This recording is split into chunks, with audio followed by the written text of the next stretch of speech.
पुंडलिकवरदा हरी विठ्ठल श्री ज्ञानदेव तुकाराम पंढरीनाथ भगवान की जय। माऊली ज्ञानेश्वर महाराज की जय। जगद्गुरु तुकाराम महाराज की जय।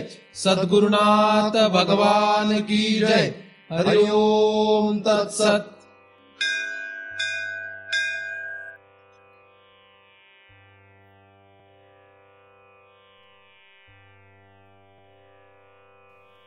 ध्यानमूलं गुरुमूर्ती पूजामूलं गुरुपदम मंत्रमूलं गुरुर्वाक्यम मुक्तिमूलं गुरुकृपा। ब्रह्मेवाहम अहम ब्रह्म न चाहम ब्रह्मणा पृथक नाहम देहो न मे देहा केवलोहम सनातन। या ठिकाणी आपण सर्वजण नेहमीप्रमाणे दृक्दृश्य विवेक या ग्रंथाचा अभ्यास करण्यासाठी एकत्रित जमलेलो आहोत। आतापर्यंत आपण 17 श्लोकांचा अभ्यास केलेला आहे। 18व्या श्लोकाचा आता आपण अभ्यास सुरू करणार आहोत। तथा सर्ग ब्रह्मणोश्च भेदम आवृत्य तिष्ठति या शक्तिस्तद्वशाद ब्रह्म विकृतत्वेन भासते, असा हा श्लोक आहे। या श्लोकाचा जो सरळ अर्थ आहे त्याला आपण सरल अर्थ म्हणतो, तो असा आहे की तथा म्हणजे त्याप्रमाणे, सर्ग ब्रह्मणोश्च म्हणजे सृष्टी आणि ब्रह्म, भेदम म्हणजे त्यांच्यामध्ये असणारा भेद, आवृत्य म्हणजे त्या भेदावर, त्या दोघांमध्ये असणाऱ्या भेदावर आवरण टाकणे। या शक्तिस्तद्वशाद ब्रह्म, आणि या शक्तीमुळे म्हणजे अशा प्रकारची जी शक्ती आहे या शक्तीमुळे ब्रह्म तद्वशाद ब्रह्म विकृतत्वेन भासत, म्हणजे ब्रह्म हे विकृत रूपाने दिसू लागतं, विकृत रूपाने भासतं, असा हा श्लोक आहे। तर आता शब्दांना धरून मी हा अर्थ सांगितला, त्याचा एक वाक्यामध्ये जर आपण विचार करायचा ठरला तर आपण मागे जो अभ्यास करत आलेलो आहे तो मायेच्या शक्तीचा अभ्यास करत आहोत। शक्तिद्वयम मायया असा जो श्लोक आपण पाहिलेला आहे त्यामध्ये विक्षेप आणि आवरण असे 2 अंश या मायेचे आपण पाहिले होते। त्यातील विक्षेप अंशाने काय होतं आणि आवरण अंशाने काय होतं याचा अभ्यास आपण करत आहोत। आच्छादन किंवा आवरण किंवा आवृत्त करणे हा जो मायेचा अंश आहे, ही जी मायेची शक्ती आहे त्याचा या ठिकाणी आपण अभ्यास करतो आहोत। मागील श्लोकामध्ये सुद्धा आपण असाच अभ्यास करत होतो। अस्य जीवत्वम आरोपात साक्षिण्यप्यवभासते आवृत्तो तू विनष्ठायाम भेदे भाते पयाति तत्। हा जो श्लोक आपण 17वा पाहिलेला आहे त्यामध्ये सुद्धा जीव आणि साक्षी, जीवाचा किंवा जीवत्वाचा आरोप साक्षीवर केला जातो, म्हणजे साक्षी आणि जीव हे जे आहेत या दोघांमध्ये असलेला भेद जो आहे त्या भेदावर आवरण टाकलं जातं, आणि भेदावर आवरण टाकून भेद नाही असं खरं तर लक्षात येतं। म्हणजे साक्षी हा साक्षी रूपाने न लक्षात येता तो जीवत्व रूपाने लक्षात येतो।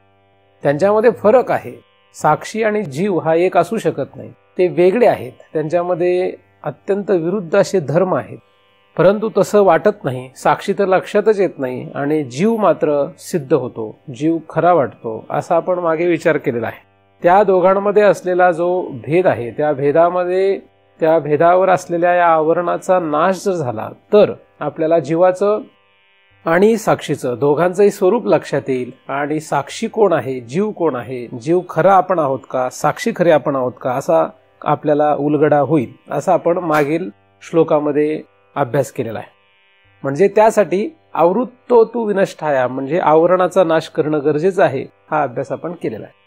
आता पुन्हा या ठिकाणी तथा म्हणजे त्याचप्रमाणे, म्हणजे मागील श्लोकाला धरूनच खरं तर हा विषय आहे, परंतु मागे जो अभ्यास आपण केला त्याच्यामध्ये व्यष्टीने आपण जीव आणि साक्षी यांचा विचार करत होतो। या ठिकाणी आपण त्याचप्रमाणे तथा शब्दाने त्याचप्रमाणे आपण समष्टीने विचार करू लागलो तर काय दिसतं हा अभ्यास करणार आहोत। साक्षी हा शब्द व्यष्टीने आपण पाहत होतो आणि या ठिकाणी ब्रह्म असा शब्द आलेला आहे, आणि दुसरा शब्द आहे सर्ग। सर्ग म्हणजे सृष्टी।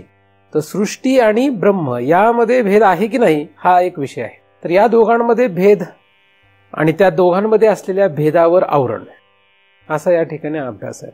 तर सर्ग ब्रह्मणोश्च भेदम आवृत्य तिष्ठती या शक्तिस्तद्वशात ब्रह्म विकृतत्वेन भासते, म्हणजे या दोघांमध्ये खरं तर असलेला जो भेद आहे त्या भेदाला त्या मायेच्या शक्तीने आच्छादन घातलेलं आहे, आवरण घातलेलं आहे, झाकून टाकलेलं आहे.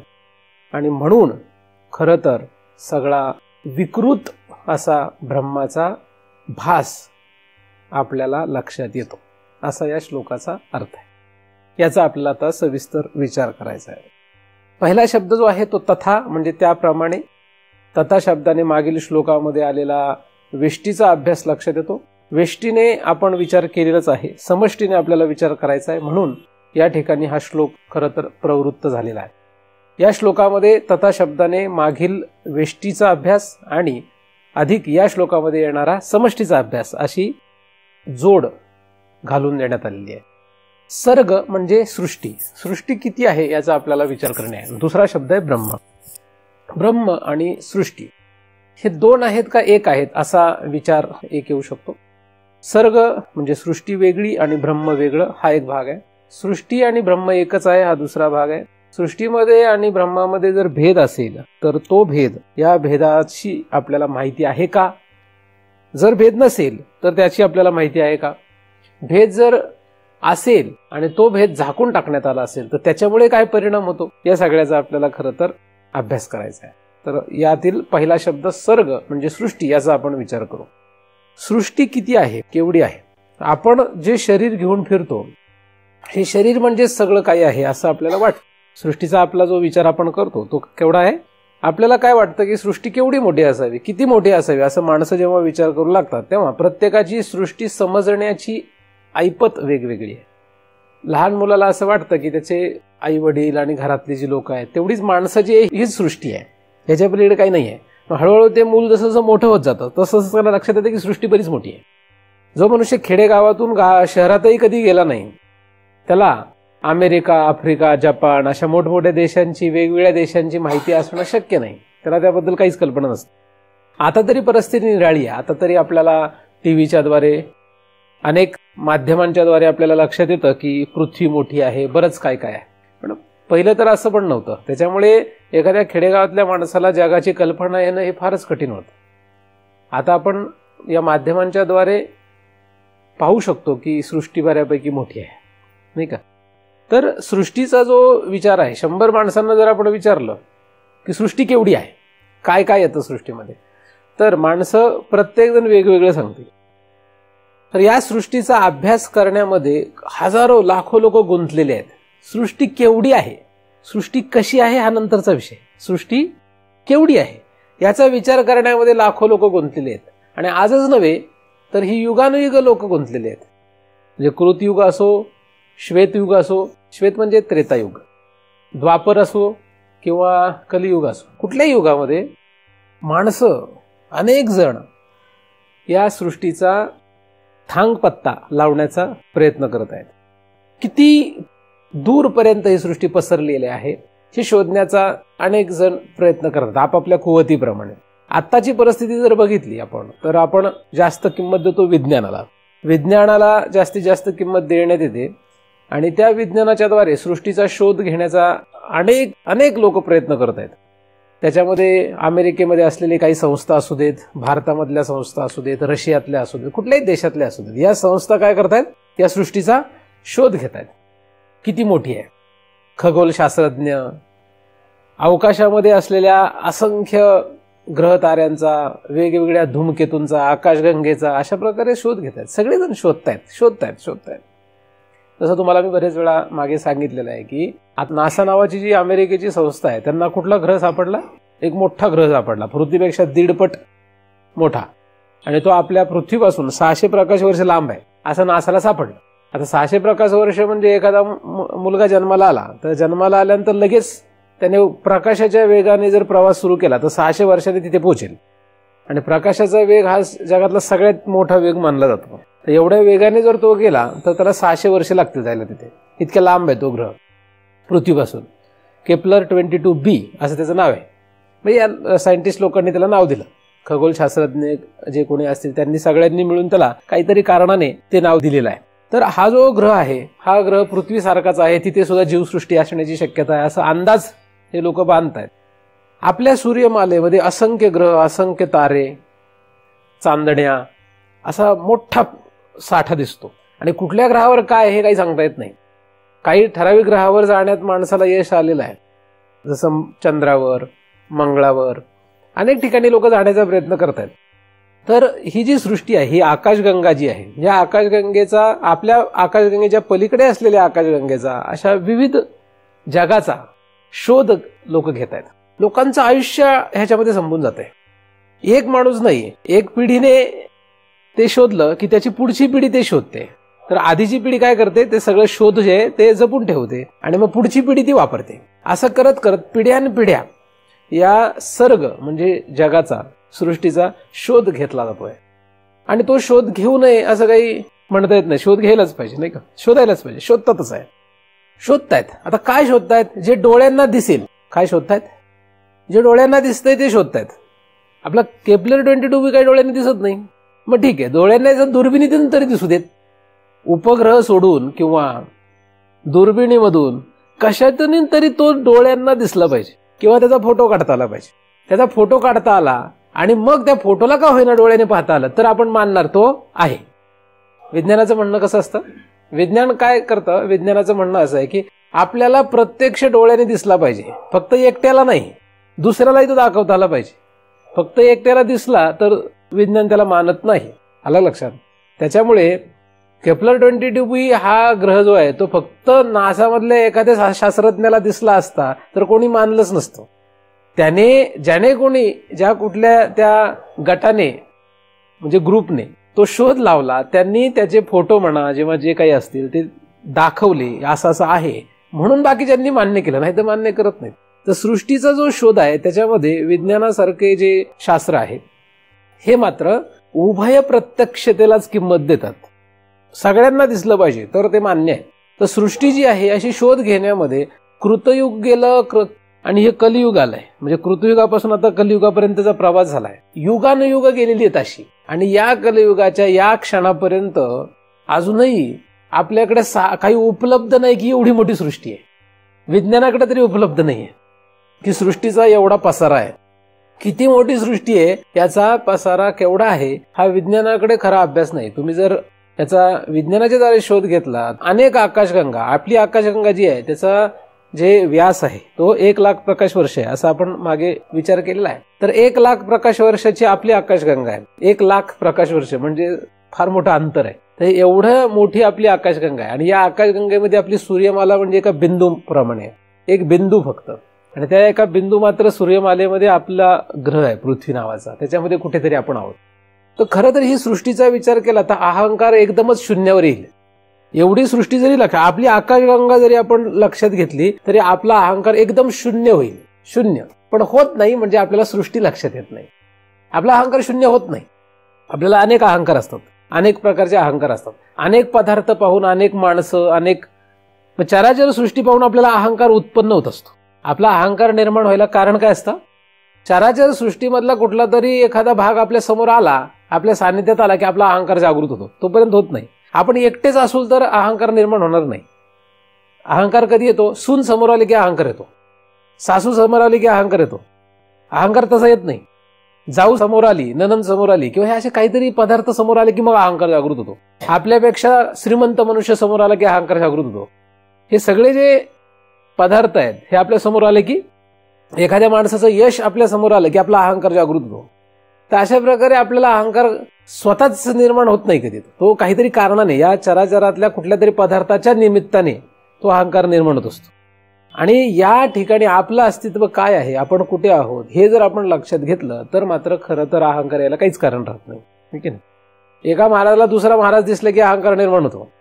अहंकार कशामुळे निर्माण होईल तर चराचर सृष्टीतील कुठल्याही पदार्थाला पाहिल्यानंतर अहंकार निर्माण होतो. पण सृष्टी एवढी मोठी आहे, या सृष्टीचा व्याप एवढा मोठा आहे, हे जर आपण लक्षात घेतलं, ही आकाशगंगा जरी आपण लक्षात घेतली तर आपल्याला कदाचित अहंकारच राहणार नाही. साधू संत जे असतात त्यांचा अहंकार खरं तर शून्य व्हायला कदाचित हे एक कारण असावं की त्यांना सृष्टीचा अभ्यास आहे. सृष्टी म्हणजे काय याचा त्यांनी यथासांग विचार केलेला असावा आणि म्हणूनच त्यांना अहंकार राहत नाही. कारण जे लोक असे फुगलेले असतात अहंकाराने, ते का फुगतात? त्याच्याकडे धनसंपत्ती असते, बायको असते, मुलं असतात, त्याच्यामुळे ते फुगलेले असतात. नाही तर काय फुगायचं कारण काय? महाराज जरी फुगला तरी का फुगतो? बरेच शिष्य आहे, आश्रम आहे, सगळी व्यवस्था आहे म्हणून फुगतो. नाही तर फुगायचं कारण काय? जसं तो गरीब होतो तसा अहंकार नाहीसा होत जातो, दीन होतो, पण तो अहंकार संपत नसतो. दीन झाला एखादा म्हणजे तो अहंकार रहित झाला असं म्हणता येतं नाही का. तर फुगतो का, ह्या सगळ्या पदार्थांमुळे फुगत जातो, म्हणजे अहंकारावर येत असतो. सृष्टीचा पसारा लक्षात घ्या. आपलं घर आणि बायको, नवरा, मुलं बाळ, प्रपंच हा जो आहे, अधिक संपत्ती, हे सगळं जे हे सगळं नाही आहे. हे एवढी सृष्टी नाही आहे. सृष्टी केवढी आहे, सृष्टी ह्याच्यापेक्षा मोठी आहे. सृष्टीचा विचार करायला लागेल, सृष्टी किती मोठी आहे. सर्ग या शब्दाचा आपण विचार करतो आहोत. तर विज्ञानाने सांगितलेली सृष्टी जरी एखाद्याला लक्षात आली तरी त्याचा अहंकार कमी होईल. म्हणून जे शास्त्रज्ञ लोक असतात, जे एकदम हुशार असतात, ज्यांना सृष्टीचा अभ्यास आहे, ते लोक अहंकार नसतो त्यांना. हुशार असतात ना ते, त्यांना अहंकार नसतो. ते लोक अहंकार रहित असतात. कारण का, त्यांना कळलेलं असतं या सगळ्या मोठ्या सृष्टीमध्ये आपण नसल्यासारखीच आहे. लक्षात, म्हणजे ज्यांनी खरा त्याचा अभ्यास केला असतो त्यांचा अहंकार आपोआपच गळत जातो. तर ही आकाशगंगा, अशा अनेक आकाशगंगा आहेत. या सगळ्या आकाशगंगेच्या पलीकडेही काहीतरी आहे असं शास्त्रज्ञांना लक्षात येतंय, पण कळत नाही. आहे त्याच्या पलीकडे बरंच काय काय असं त्यांना पण लक्षात येतंय, वाटतंय, पण अजूनपर्यंत तिथपर्यंत पोहोचता येत नाही. म्हणजे दुर्बीणही जाऊ शकत नाही, उपग्रह जाऊ शकत नाही, काहीच जाऊ शकत, कुठल्याच रीतीने त्याचा थांगपत्ता लागत नाही. अशीही सृष्टी असण्याची शक्यता आहे असं शास्त्रज्ञाचं आत्ताचं मत आहे. म्हणजे आत्ताची परिस्थिती अशी. उद्या जाऊन त्याच्या पुढचा शोध त्यांना लागेलही, लागणार नाही असं नाही, पण एवढी मोठी सृष्टी आहे. आता ही जी सृष्टी आहे, ही सगळी त्यांची पाहण्याची जी पद्धत आहे, ही फक्त डोळ्याने दिसलं, कानाने ऐकू आलं, स्पर्श करता आला, हे कुठल्या तरी इंद्रियांना दृश्य झालं पाहिजे, कुठल्या तरी इंद्रियांच्या जाणीवेच्या कक्षेत आलं तरच ते सृष्टी आहे असं मानतात. आता तुम्ही म्हणाल हे सगळं तुम्ही आम्हाला का सांगताय, नाही का, असं होऊ शकतं.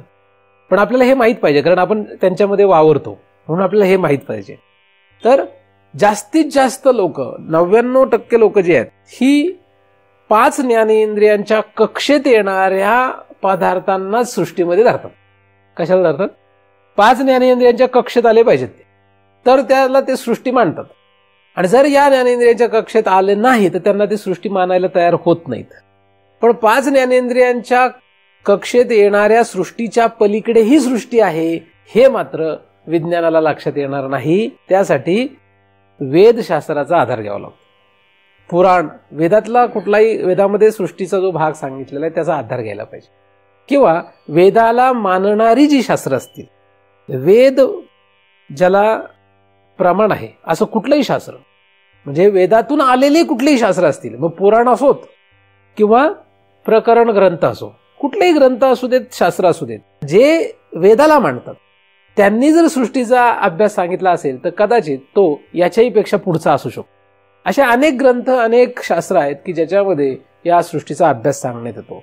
मात्र या ठिकाणी फक्त ज्ञानेंद्रियांना गोचर होणाऱ्या सृष्टीला मान्यता देण्यात येत नाही, तर त्याच्याही पुढे सृष्टी आहे असं सांगण्यात येतं. विज्ञानामध्ये सुद्धा काही लोक असे आहेत की याच्याही पलीकडे सृष्टी आहे असं मानायला लागलेत. आता आपण ज्या ठिकाणी बसलेलो आहोत त्या ठिकाणी आपल्याला असं वाटतंय की आपलीच सृष्टी आहे फक्त, पण तसं नसून इथे आपल्याला न दिसणारे असंख्य जीव आहेत की जे आपल्याला दिसतच नाहीत, आपल्या डोळ्यांना दिसत नाहीत, आपल्या जाणीवेच्या कक्षेत येत नाहीत. तसं विज्ञानालाही मान्य आहे की आपल्या हातावर, आपल्या अंगावर असंख्य सूक्ष्म जीवजंतू राहतात. इकडे तिकडे वातावरणात असंख्य सूक्ष्म जीवजंतू राहतात, हे विज्ञानालाही मान्य आहे. पण हे तर झालं विज्ञानाला मान्य असणारे, पण विज्ञानाला मान्य नसणारे, विज्ञान त्याला मानू शकत नाही असेही असंख्य जीव या ठिकाणी सुद्धा आता आपल्यासोबत आहेत, जे आपल्याला दिसू शकत नाही आणि त्यांची आपल्याला अजिबात जाणीव होऊ शकत नाही. त्यांना आपली जाणीव होते का असा प्रश्न आहे, तर ती माहित नाही. ते त्या सृष्टीवर अवलंबून आहे. ज्या सृष्टीतले ते जीव असतील त्यांना जर तसा जाणीव करून घेता येत असेल तर त्यांना आपली जाणीव होत असेल, पण आपल्याला मात्र त्यांची जाणीव होत नाहीये. आणि अशी सृष्टी शास्त्रामध्ये सांगण्यात येते. गंधर्व, यक्ष, किन्नर, पिशाच, असंख्य प्रकारची सृष्टी आहेत, ज्यातल्या काही सृष्टींना विज्ञान अजिबातच मान्यता देत नाही, पण शास्त्रामध्ये मात्र यांची नावं घेण्यात आलेली आहेत, म्हणजे यांचा उल्लेख आढळतो. स्वर्गलोक, नरकलोक हे विज्ञानाला लक्षात येणार नाही. तपोलोक, सिद्ध लोकांचा लोक, ब्रह्मलोक, इंद्रलोक, चंद्रलोक, सूर्यलोक, विष्णुलोक, कैलासलोक, नागलोक, असंख्य लोक, इतके लोक आहेत की आपण त्याचा विचारच करू शकत नाही. आपण यांचा विचारही करू शकत नाही, एवढी मोठी सृष्टी आहे. म्हणजे आपण वाचायला जरी लागलो सृष्टी केवढी मोठी आहे तर आपण थकून जाऊ. कदाचित आपलं अख्खं आयुष्य त्याच्यात संपेल फक्त सृष्टी केवढी आहे हे शोधण्यामध्ये. त्याचा वाचण्यातच आयुष्य संपून जाईल, एवढी मोठी सृष्टीचा अभ्यास. तर आपल्यासोबत आपण जे जगतो आहोत आपल्यासोबत असंख्य प्रकारच्या सृष्टी आहेत. जसं एखादा मनुष्य इथे बसलेला आहे, त्याच्याकडे एक मोबाईल आहे. आता त्या मोबाईलमध्ये त्याचं जर BSNLचं सिम कार्ड असेल तर त्याचा मोबाईल या हवेमध्ये असलेल्या फक्त BSNLच्याच लहरींला, वेव्हजला कॅप्चर करतो. BSNLचा मोबाईल असेल तर कुठला घेणार? फक्त BSNLचे सिग्नल घेतो. त्याला त्या BSNLचं कार्ड असल्यामुळे त्या मोबाईलला वोडाफोनचे सिग्नल घेता येत नाही, अजिबात घेत नाही. का घेत नाही? तशी त्या रचना त्याची तशी आहे मोबाईलची म्हणजे त्या सिम कार्डची. ते जे कार्ड आहे त्याच्यामुळे ते फक्त BSNLचे सिग्नल घेतो. आता त्याच मोबाईलमध्ये समजा ते सिम कार्ड काढलं आणि जर वोडाफोनचं टाकलं तर मग फक्त वोडाफोनचे घेतो, BSNLचे घेता येत नाही का? म्हणजे आतमध्ये जे काही कार्ड आहे त्याच्यामध्ये जे काही असेल त्याच्यामुळे हा बदल घडतो. आता वोडाफोन आहे का BSNL आहे किंवा दुसरं कुठलाही कंपनी असू दे, तर या वातावरणामध्ये सगळ्यांचे सिग्नल आहेत पण ते सगळ्यांना मिळत नाहीत. ज्याला त्याचा ऍक्सेस आहे त्यालाच ते मिळतात, नाही का? तसं आता आपल्याला ऍक्सेस कशाचा आहे? आपली जी रचना आहे, आपलं जे शरीर आहे, आपल्यामध्ये जे आतमध्ये कार्ड बसवलेली आहेत, ही कार्ड कसली आहेत?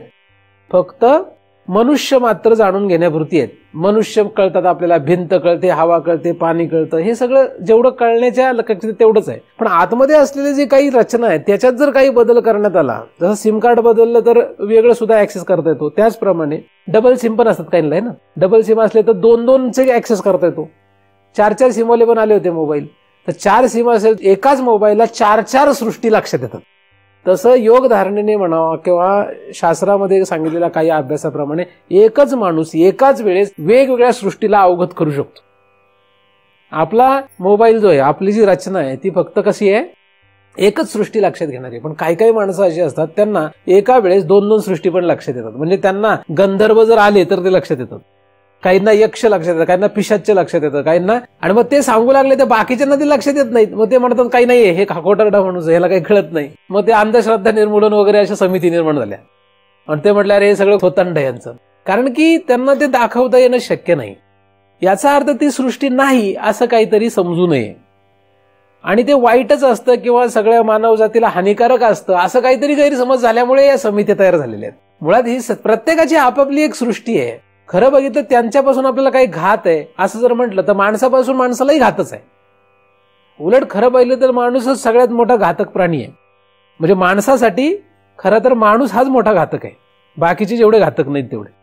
पण काय झालंय की या सृष्टी ज्या आहेत, ह्या वेगवेगळ्या सृष्टी, या सगळ्या सृष्टींचा प्रत्येकालाच अनुभव येणं शक्य नसल्यामुळे लोक ते नाही असं म्हणतात. काही लोकांना जर म्हटलं स्वर्ग, तर म्हणतात स्वर्ग कोणी पाहिलाय?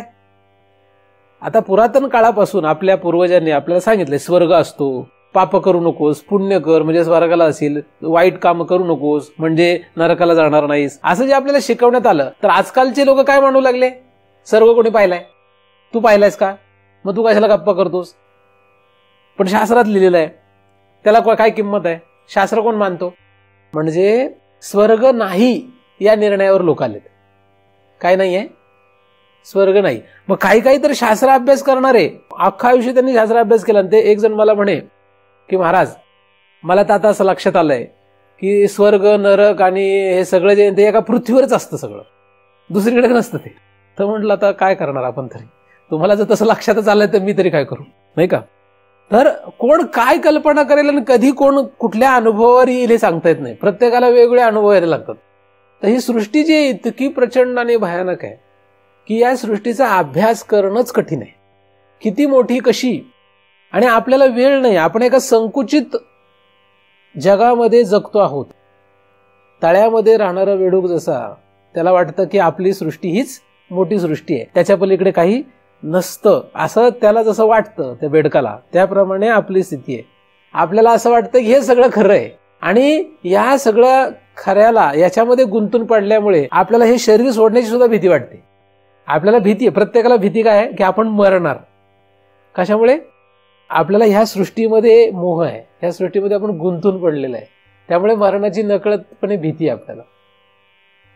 आपल्याला मरण्याला अनंत वेळा आपण मेलेलो आहोत, अनंत वेळा मेलोय, म्हणून त्या मरणाच्या वेळेस येणारं जे दुःख आहे ते आपल्या आतमध्ये छापून ठेवलेलं आहे. त्या दुःखामुळे तर एक भीती आहेच, पण त्याच्यापेक्षा जास्त मोठी भीती काय आहे की आपण या परिवारातून जाऊ, या परिवारातलं आपला संबंध संपेल, या परिवाराशी असलेला आपला जो मोह आहे त्या मोहापोटी आपण असे घाबरतो. कारण आपला विचार संकुचित झालेला आहे. आपण काय ठरवून बसलेलो आहोत, हे एवढंच आपलं खरं आहे, हा परिवार एवढाच खरा आहे आपला, त्याच्या पलीकडे फार मोठा परिवार आपला आहे हे आपल्याला माहित नाही का. आणि या ज्या वासना आहेत की आपण माणूस आहोत, ही सुद्धा वासना आहे, तर हीच आपल्याला पुन्हा मनुष्य जन्मात आणायला तयार आहे. पण आपली कर्म जी आहेत ही कर्म आपली पाप पुण्यात्मक असल्यामुळे, चांगली वाईट असल्यामुळे आपल्याला कुत्रा, मांजर, डुक्कर, देवादिक, गंधर्व या शरीराला सुद्धा जावं लागणार आणि पुन्हा मनुष्याच्या देहात यावं लागणार. तर सृष्टीचा नीट विचार न केल्यामुळे, सृष्टीचा थांग नीट न लक्षात घेतल्यामुळे हा गोंधळ होणार.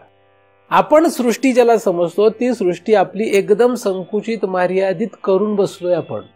जसं एखाद्या माणसाला मोठी सृष्टी लक्षात येऊ शकते तशी आपल्याला सुद्धा ती लक्षात येऊ शकते. त्यासाठी दोन गोष्टी असतात. एक तर कृपा, कोणाची तरी कृपा, कोणाचा तरी वर प्राप्त झाला, एखाद्या देवाचा वगैरे कोणाचा तरी वर प्राप्त झाला, तर त्या माणसाला सुद्धा ह्या सृष्टी लक्षात येऊ शकतात. किंवा म्हणजे अर्जुनाला जशी लक्षात आली ना सगळी सृष्टी, अख्खं विश्वरूप लक्षात आलं ना काय आहे अर्जुनाला, तसं म्हणजे भगवंत एखाद्या देवाच्या कृपेने असं होऊ शकतं. किंवा एखाद्याने जर प्रयत्नपूर्वक तशी धारणा केली, त्याने जर प्रयत्न केला तसा, तर त्याला सुद्धा ती लक्षात येऊ शकते. किती लक्षात येईल हे तो जितकी धारणा करतोय त्याच्यावरती अवलंबून आहे. म्हणून बऱ्याचशा योग्यांना सुद्धा ही सृष्टी लक्षात येते. आणि म्हणून बरेचसे योगी जे असतात त्यांना जसजशी ती धारणा त्यांची वाढत जाते तसं या जगतामध्ये त्यांना रस राहत नाही. आणि मग बऱ्याचशा वेळा बरेचसे योगी समाधी लावून दुसऱ्या देशामध्ये निघूनही जातात, हे शरीर सोडून देतात. कारण त्यांना काय याच्यात रस राहिलेला नसतो. त्यांना लक्षात आलं असतं की ही सृष्टी म्हणजे खरी नाही, हे एवढं शरीर किंवा एवढं सगळा जमाव जो आहे ही सृष्टी नाहीये, याच्या पलीकडे फार मोठी सृष्टी आहे. मग त्या वेगळ्या लोकात जातात, त्या लोकात परत धारणा करत बसतात, तिथे जाऊन ते तपश्चर्या करतात. वेगवेगळ्या लोकांमध्ये सुद्धा तपश्चर्या केली जाते. जसं आपल्याला असं वाटतं की फक्त आळंदीत राहिलं तरच परमार्थ करता येईल, असं काही लोकांचा गैरसमज होतो. आणि तोच मनुष्य जर गंगेच्या काठावर जाऊन एखाद्या आश्रमात राहिला तर त्याला मग पुढे 1-2 वर्ष तिकडे राहिला तर मग पुन्हा आळंदीत आला, तो म्हणतो असं काही नसतं, फक्त आळंदीतच गंगेच्या तीरावर सुद्धा परमार्थ करतो, असं त्याला लक्षात येतं. हे की होतं नस. त्यामुळे काही लोकांचा समज काय होत असतो, आपण जिथे आहोत तेवढी संकुचित वृत्ती होत जाते आणि मग त्यालाच आपण विश्व समजतो, त्यालाच आपण जग समजतो आणि मग हा सगळा गोंधळ उडतो. तर सृष्टी केवढी आहे? सृष्टी आपण समजतो एवढी नाहीये, व्यापक आहे, फार मोठी. विज्ञानाने लक्षात घेतलेली सृष्टी तेवढी तरी लक्षात घ्या, पहिल्यांदा कमीत कमी तेवढी तरी लक्षात घ्या, तरी भरपूर मोठं काम होईल. त्याच्याबरोबर असंख्य अशा सृष्टी आहेत की ज्या विज्ञानाला लक्षात येत नाही, आपल्याला त्या लक्षात येऊ शकतात पण आपण दुसऱ्याला दाखवू शकत नाही. कारण की ह्याचं कारण काय? तुम्हाला मी तर एक मोबाईलचं उदाहरण सांगितलं, जसं कार्ड असेल त्याप्रमाणे तसं आपल्या आतमध्ये जी अतिइंद्रिय आहेत त्या अतिइंद्रियांना जर जागृत करण्यात आलं, त्यांच्यामध्ये एक शक्ती आहे. जसं डोळ्यामध्ये एक शक्ती असते, प्रत्येकाच्या डोळ्यातली शक्ती भिन्न भिन्न आहे. एखाद्या माणसाला क्षितिजावरचं झाड सुद्धा नीट दिसतं आणि एखाद्याला अजिबात दिसत नाही, क्षितिजावरचं झाड दिसत नाही, है ना, कारण ती शक्ती काय होते, कमी अधिक होत असते. तसंच अतिइंद्रिय जी आहे त्या अतिइंद्रियामध्ये पण एक शक्ती असते. अतिइंद्रियामध्ये मन, बुद्धी ही जी इंद्रिय आहेत त्यांच्यामध्ये एक शक्ती आहे.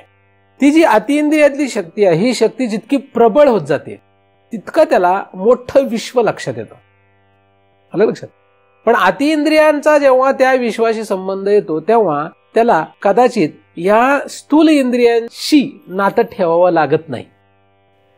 म्हणजे भौतिक देह जो आहे, हा जो भौतिक देह आहे, या भौतिक देहाचा संबंध न करता अतिइंद्रियांच्या संबंधाने तो त्या सृष्टीचा विचार करू शकतो, त्या सृष्टीचं अवलोकन करू शकतो. ती सृष्टी फक्त त्यालाच दिसते. काही वेळा या भौतिक देहामधली इंद्रिय जी आहेत, स्थूल इंद्रिय जी आहेत, त्यांच्याद्वारे सुद्धा त्यांच्यासह त्याला अतिइंद्रियांच्या बळावर त्या सृष्टीचा आभास होत असतो, त्यांना त्याची जाणीव होत असते. आता ही जी जाणीव, हे जे लक्षात येणं आहे, हे प्रत्येकाला प्रत्येक अशा अधिकारी माणसाला वेगवेगळ्या प्रमाणात असतं, कारण त्याचा अधिकार त्यातला किती त्याच्यावर अवलंबून आहे. जसं एखाद्या ठिकाणी बसल्यानंतर सगळ्याच माणसाला एखादा गंध समान रीतीने लक्षात येत नाही.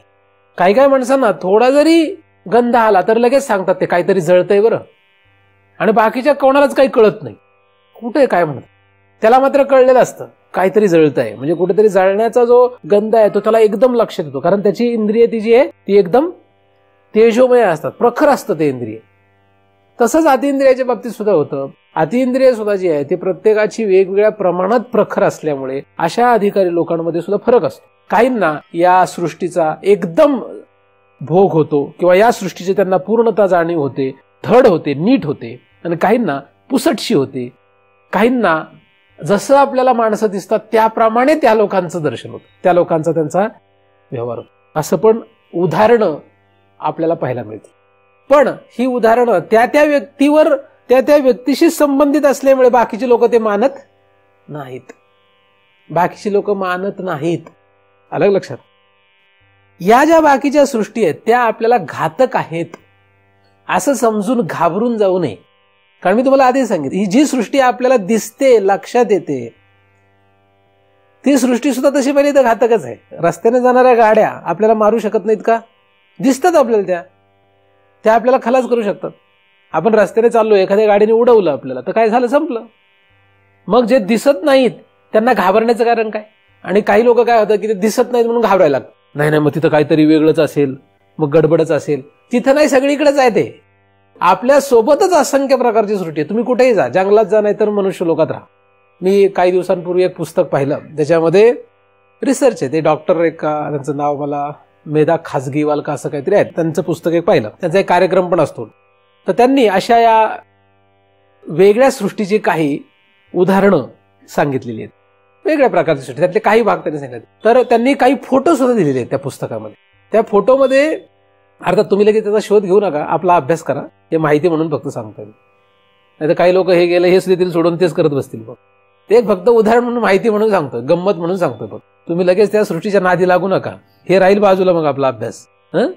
हे फक्त माहिती म्हणून थोडंसं घ्या त्यात.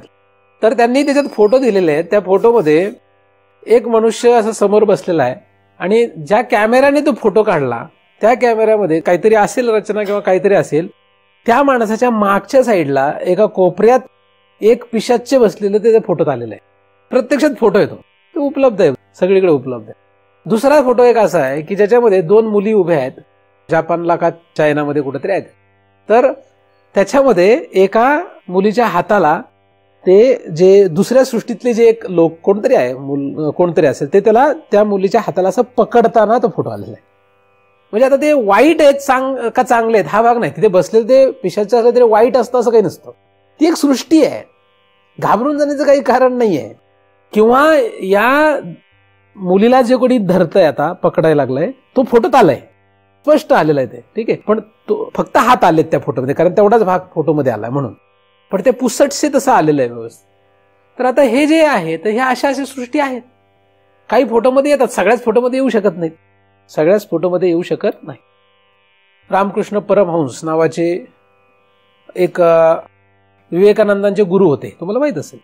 तर त्यांच्या मंदिरामध्ये का कुठेतरी, आता राणे सरांना खरं माहित असेल, मला एवढी कल्पना नाही, आठवत नाही काही. तर त्यांच्या एका ठिकाणी त्या पूजेला का प्रार्थनेला का कार्यक्रमाला, कशा तरी कुठल्या तरी कार्यक्रमामध्ये त्यांचे जे भक्त का कोणीतरी आहेत ते गेल्यानंतर ते असे लाईनने येऊन त्या ठिकाणी बसत होते. आणि हे सगळ्यांना दिसायचं नाही, काही लोकांना दिसायचं नाही का राणे सर?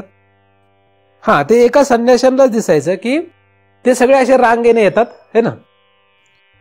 तर राणे सर ज्याप्रमाणे सांगतात त्याप्रमाणे अमरकंटक नावाचं जे ठिकाण आहे त्या ठिकाणी रामकृष्ण परमहंसांचा एक आश्रम आहे प्रायव्हेट. त्याच्यामध्ये 5:30 पहाटे पूजा असायची रामकृष्ण परमहंस त्यांची. तर त्या ठिकाणी उर्दू लोकातले देव, पितांबर नेसलेले, सुवर्णाचे मुकुट घातलेले, असे एका रांगेत येऊन सगळे बसायचे. आणि हे सगळ्यांना दिसायचं नाही, फक्त तिथे असलेल्या एका संन्यासी महापुरुषालाच दिसायचं. तर अशा असंख्य प्रकारच्या सृष्टी. आता हे काही उदाहरणं आहेत. जसं माणसामध्ये चांगली माणसं आहेत आणि वाईट आहेत, मध्यम पण आहेत, सगळ्या प्रकारचं आहे, तसे या सृष्टीमध्ये पण काही सृष्टी चांगल्या आहेत, काय वाईट आहे, मिश्र स्वरूपाचं सगळं सृष्टी आहे. तर सृष्टी म्हणजे फक्त आपण जी पाहतो ती नाही, आपल्याला जी जाणवते ती म्हणजे फक्त सृष्टी नाही. या सृष्टीच्या पलीकडे प्रचंड मोठा विस्तार या सृष्टीचा आहे. आपल्या सोबतच फक्त आपलं अस्तित्व आणि त्यांचं अस्तित्व वेगळ्या प्रकारचं आहे. आपले देह आणि त्यांचे देह वेगळ्या प्रकारचे आहेत. आलं लक्षात? त्याच्यामुळे ती सृष्टी नाही असं म्हणण्याचं काही लोक जरी धाडस करत असले तरी आपलं शास्त्र त्याला मान्यता देत नाही. आपल्या शास्त्राप्रमाणे असंख्य सृष्टी आहेत, वेगवेगळ्या प्रकारच्या सृष्टी आहेत. काही या लोकातच आहेत, काही या लोकाच्या पलीकडे आहेत. म्हणजे काही मृत्यूलोक जो आपला आहे या मृत्यूलोकातच आहेत आणि काही मृत्यूलोकाच्या पलीकडे पण सुद्धा आहेत.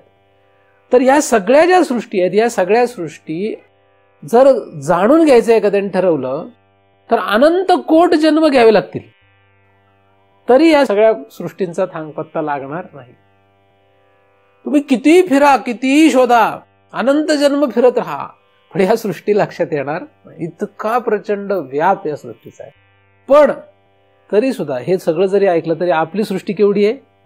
आपण काय करतोय? आपण फक्त एवढंच घर, बायको, नवरा हे सगळं खरं समजून बसलो. इतके मूर्ख झालोय आपण. ही माझी बायको आहे, हा नवरा आहे, ही मुलं बाळ आहे, हे आईबाप आहेत, हे नातेवाईक आहेत माझे, असं समजून बसलो. आणि मेल्यावर काय? मग कुठे जाणार आहेस? मग कुठल्या सृष्टीत जाशील? हे शोधतील का तुला? यांच्या मोहात किती गुंतलेलो आहे आपण. आता आपल्याला महत्वाचा जो भाग आहे तो सांगतोय. सृष्टी फार मोठी आहे तर तुम्हाला मी लक्षात आणून दिलंच आहे. एवढ्या सगळ्या प्रचंड मोठ्या सृष्टीचा विस्तार मी सांगू शकत नाही. पण आपल्याला त्यातून काय घेणं अपेक्षित आहे? काहीतरी घ्यायला पाहिजे ना. आपण काय समजतोय आपली सृष्टी केवढी? आता हे आपल्या सभोवतालचे आपल्या सोबतची जी माणसं आहे त्यांना आपण हे जर सांगितलं तर ऐकतील काय? त्यांनी ऐकल्याने किंवा न ऐकल्याने सृष्टीत बदल होईल काय? बरं, त्यांनी ऐकल्याने किंवा न ऐकल्याने आपल्या जाण्यामध्ये बदल होईल काय? आपलं जे जाणं आहे का नाही जायचंय, आपल्या जाण्यात बदल होईल का? होणार नाही. सापडणारच नाही आपण कुठे गेलोय. आपल्यालाच आपला थांगपत्ता नाहीये खरं तर, नाही का? आपण कुठून आलोय हे आपल्याला माहिती आहे का? आता यांना वाटतं की आम्ही भोसरीतून आलोय, माहितच नाही कुठून आलोय आपण. हॉल्ट आहे आपला हा काय आहे? मनुष्य जन्म हॉल्ट आहे आपला. हॉल्टमध्ये तात्पुरता आराम, तात्पुरता मुक्काम आहे. हा हमू आहे आपला, हा हल्लीचा मुक्काम आहे, नाही का? नाही, एवढी मोठी प्रचंड सृष्टी आहे आणि ह्याच्यातल्या कुठल्या तरी गोष्टींना घेऊन लोक बसलेत, इतके चिटकून बसलेत की माझ्यासारख्या माणसाने त्यांना त्यातून बाहेर काढायचा प्रयत्न केला तरी ते लोक नाही म्हणतात माझी आईच खरी आहे, माझा बापच खरा आहे, माझे बायकोच खरी आहे, नवराच खरा आहे. यांना धरून बसलेत. काय करावं आता? उलट ते लोक म्हणतात महाराजांचं डोकं सरकलंय, ते काहीतरी चुकीचं सांगतात आम्हाला, चुकीचं शिकवायला लागलेत. त्याला काही कोणी करू शकत नाही म्हणा, काही करता येत नाही. या सृष्टीतून बाहेर निघा, मग ही सृष्टी लक्षात येईल. कारण बाणेरमधून बाहेर पडल्याशिवाय बाणेरच्या बाहेरचं जग लक्षात कसं येईल? येईल? येईल का नाही? येणारच नाही लक्षात. त्याच्या बाहेर पडावं लागेल. ही प्रचंड मोठी सृष्टी जर लक्षात घ्यायची असेल तर आपल्याला आपण ज्या सृष्टीला आपली सृष्टी आणि खरं समजून बसलो ते सोडावंच लागतं. आणि हे कोणाच्या हातात आहे? आपल्या हातात. आणि नाही आपण ऐकलं तर हे मग कोण सोडवायला लावेल हे सगळं? यमदूत. मरण. नाही ऐकलं आता जिवंतपणी हे लक्षात घ्या, नाही तर यमदूत तर येणारच आहेत. मग लक्षात नाही घेता येणार. कारण मनुष्य जन्म या सृष्टीमधले सगळ्यात गमतीचा भाग काय? मनुष्य जन्म सगळ्यात गमतीशीर ध्येय आहे की ज्यामध्ये सगळं लक्षात येऊ शकतं. अख्खी सृष्टीची रचना फक्त या देहात लक्षात घेता येते आणि याच्यातून बाहेर पडता येतं. बाकीच्या काही जन्मांमध्ये सृष्टी लक्षात येते पण बाहेर नाही पडता येत. हा फरक आहे. काही देवादिकांचे जन्म असे आहेत की ज्या ठिकाणी गेल्यानंतर सृष्टीचा अथांग समुद्र लक्षात घेता येतो पण बाहेर पडता येत नाही. हा दोष आहे तिकडे. मनुष्य जन्मात कसं आहे? सृष्टी पण लक्षात घेता येते, अधिक बाहेरही पडता येते. आणि दुसऱ्यांना लक्षात येऊ का नाही येऊ आपल्याला लक्षात आली पाहिजे. दुसऱ्यांना काय लक्षात येऊ नाही येऊ, आपल्याला करायचंय काय त्यांचं? आपल्याला लक्षात घेतलं पाहिजे. काय लक्षात घेतलं पाहिजे? एवढी मोठी प्रचंड सृष्टी नाही, ते शक्य नाही. आपण ज्याला सृष्टी समजतो तेवढी सृष्टी नाही हे पक्क लक्षात घेतलं पाहिजे. अधिक त्याला सत्य समजणं, त्याच्यामध्ये गुंतून पडणं. तुम्ही टाइमपास म्हणून जर करत असेल तर चालू देत, मी म्हणतो काय हरकत नाही. तुमचा जर टाइमपास सुरू असेल, नाही आम्हाला माहिती आहे सृष्टी हे काय आमची नाही, मोह नाही, आम्हाला त्यात सत्यत्व नाही आहे, असं समजून जर खरंच तुम्ही असाल तर मी म्हणतो चालू देत. म्हणजे तुमची बायको, नवरा, मुलं बाळं, वित्त, हे सगळं जर तुम्ही फक्त गमतीने सांभाळत असाल आणि त्याच्यामध्ये गुंतून असाल तर चालू देत, काही हरकत नाही, काही फरक नाही पडणार. मग पण तसं नसेल तर मात्र पुढे फार मोठी हानी आहे. तसं चालणार नाही. सर्ग लक्षात घेतला पाहिजे, म्हणजे सृष्टी लक्षात घेतली पाहिजे. सृष्टी काय आहे? हे शरीर म्हणजे सृष्टी नाही. आपल्याला काय वाटू लागलंय? हे शरीर म्हणजेच मी आहे, शरीर म्हणजे सृष्टी आहे असं वाटतंय, आणि याच्याच व्यवस्थेमध्ये मरतोय आपण. आपली व्यवस्था कशाची करायची? रात्रंदिवस काळजी कसली आपल्याला? याची व्यवस्था, आणि याला चिकटलेल्यांची व्यवस्था. बस एवढी सृष्टी आपली. आपली सृष्टी काय आहे? हे शरीर आणि याला चिकटलेले, त्यांची व्यवस्था करण्यामध्ये धन्यता मानतो आपण. मग एखादा म्हणाले की तर शास्त्रात तर सांगितलं सगळ्यांचं नीटनेटकं करायचं, असं करायचं, त्याने काही नाही, फक्त पुण्य तयार होतं, स्वर्ग लोकाला जात आहेत, काही बाकी काही होत नाही. तुम्ही चांगलं करा, स्वर्गाला जाता येतं, वाईट करा, नरकाला जाता येतं, त्याच्या पलीकडे काही होत नाही. म्हणजे मी तुम्हाला वाईट करायला सांगतो का? नाही. मग चांगलं करायला सांगतो का? नाही. दोन्ही करायला सांगत नाही. तुम्ही हे लक्षात घ्या काय आहे हे असं सांगतोय. कारण काही लोकांचा असा समज होऊ शकतो की महाराज आम्हाला सांगतात एन्जॉय, असं नाही सांगत आहे मी. सृष्टी जी आहे ही सृष्टी आपली संकुचित झाली आहे, त्यामुळे हा सर्ग शब्द लक्षात येऊ शकत नाही. समष्टीने आपण विचार जर करायचा असेल तर आपल्याला फक्त जीवत्वाचा विचार करून जमत नाही, जे आपण मागच्या श्लोकामध्ये पाहिलेलं आहे. मागच्या श्लोकामध्ये जीवत्व म्हणजे स्थूल देह त्याचे धर्म, सूक्ष्म देह त्याचे धर्म, कारण देह एवढ्याचा विचार पण करत गेलोय, एवढंच केला विचार. पण आता हे नाही, याच्या पलीकडे जेव्हा हे शरीर सोडणार, शरीर सुटलं, धर्म संपले सगळे. हे शरीर सोडल्यानंतर याचे धर्म राहतील काय? नाही राहणार. मग होणार काय? मग सृष्टी संपली काय? आपण मेलो म्हणजे सृष्टी संपली का? नाही. म्हणजे मागच्या श्लोकामध्ये जरी तेवढाच वेष्टीने अभ्यास दिसत असला तरी आता आपल्याला समष्टीने त्याचा विचार करायचा आहे, म्हणजे मेल्यानंतर काय याचा विचार हा. म्हणजे सृष्टीचा, अथंग पसरलेल्या सृष्टीचा विचार करायचा आहे. मृत्यू आल्यानंतर काय होणार आहे? काय होईल मृत्यू आल्यानंतर? आपण मुक्त होऊ काय? मुक्त होणार नाही. काय होणार आहे? आपल्या चित्तामध्ये ज्या ज्या प्रकारचा साठा आहे, जशी जशी वासना साठलेली आहे त्या त्याप्रमाणे पुढचे जन्म होणार आहेत. एकच जन्म होणार आहे असं नाही. मी ज्ञानेश्वरी वाचली म्हणजे मुक्त होईल, मुक्त झालो, महाराजांची चिंतन ऐकलेत आता मी मुक्त होणार आहे, असं कोणी समजेल तसं काही होणार नाहीये. कारण तुम्ही जे ऐकलं ते किती अंमलात आणलं हा पण महत्वाचा विषय आहे. किती वाचलं, त्यातून काय कळलं आणि ते काय अनुभवात घेतलं हाही विषय महत्वाचा आहे. हे फक्त एवढ्याने नाही होणार की तुम्ही फक्त ऐकलंय, त्यांनी काय होणार नाही. तुम्ही तत्सम पदार्थ शोधनापर्यंत पोहोचले पाहिजेत ना, तर काहीतरी होईल. म्हणजे आपल्याला तो प्रवास उरकायचाच आहे, करायचाच आहे. तर मेल्यानंतर काय होतं?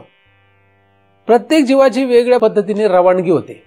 12 दिवस बरेच वेळा 12 दिवस तो जीव त्याच ठिकाणी राहतो ज्या ठिकाणी त्याचा मृत्यू होतो. त्या घरामध्ये, त्या परिसरामध्ये त्याचं जेवढं काही त्याने संकुचित विश्व असतं त्याच्यामध्ये तो फिरतो. असं तुम्ही ऐकलं असेल की माणूस मेला आणि तो दुसरा कोणाला तरी दिसलेला असतो. म्हणजे एखाद्या माणसाला तो भेटतो.